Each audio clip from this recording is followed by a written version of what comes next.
ọ̀rọ̀ ọ̀fẹ́ bí àdánwò mà ní ọ̀rọ̀ ọ̀fẹ́ bí àdánwò bẹ́ẹ̀ ló ṣe rí. Tí Ọlọ́run bá fún yín lóore ọ̀fẹ́ láti wo sinimá Ghetto Love yìí, ẹ rí i wípé ayé kù ṣe kíni, ayé kù síbì kan.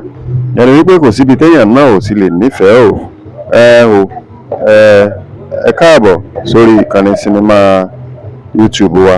Tẹ́yin bá ń darapọ̀ mọ́ wa fún ìgbà àkọ́kọ́, orí bí la ti máa ń gbé àwọn sinimá oríṣiríṣi yẹ̀wò bó ti yẹ kó lọ tàbí bó ṣe lọ.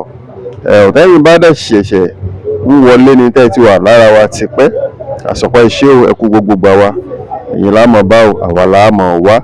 Nínú Ghetto Love yìí, ǹjẹ́ ìfẹ́ yìí gangan ṣé yóò tiẹ̀ dálẹ̀ bó ṣe ń lọ yìí? Torí nínú wàhálà, nínú ìdààmú, nínú ogun ìfẹ́ yìí ti ń dàgbà. Yorùbá ló bọ̀ tó sọ pé nínú òfì, nínú ọ̀la lọmọ pàǹdọ̀rọ̀ ń dàgbà. Ìyẹn fọmọ pàǹdọ̀rọ̀ o. Ǹjẹ́ òfì àti ọ̀la àti wàhálà àti ìdààmú àti àìríjẹ àìrímu jàǹdùkú èyí tí àwọn èèyàn ń ṣe nínú sinimá yìí tàbí níbi àdúgbò wọn yìí, ṣé ó ṣeé ṣe káwọn méjèèjì kan ríra wọn fẹ́? Tó bá ti wá ríra wọn fẹ́, ṣé ó ṣeé ṣe kí ọmọ àlùbáríkà kó tara wọn jáde? Nínú sinimá yìí láti rí ìfẹ́ ìjìnlẹ̀ èyí tó wà láàrin Ìtẹ̀lẹ̀ the Icon àti Victoria Adébáyọ̀. Nínú sinimá yìí láti rí.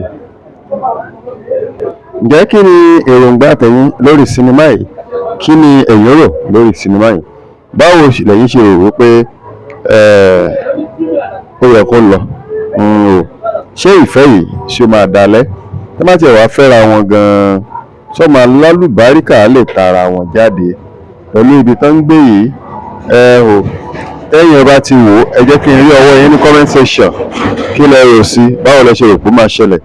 Tẹ́yin ò bá ti wò, ẹ tara ṣàṣà lọ sí Victoria Adébáyọ̀ channel lórí YouTube. Ẹ tẹ̀ síbẹ̀ Ghetto Love, ó máa gbé wá fún yín. Tẹ́yin bá wà lára àwa tá à ń retí apá kejì sinimá yìí, ẹ kàn rọra kọ sí comment section pé Ghetto Love part 2.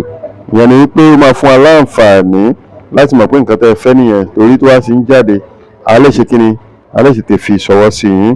Lẹ́ẹ̀kan sí, ẹ má gbàgbé, ẹ bá subscribe, ẹ share, ẹ like, ẹ tẹ notification bell, torí gbogbo ìgbà àti àsìkò tá a bá ti ń jù ú wá bí eléyìí, a máa láǹfààní àti rí i.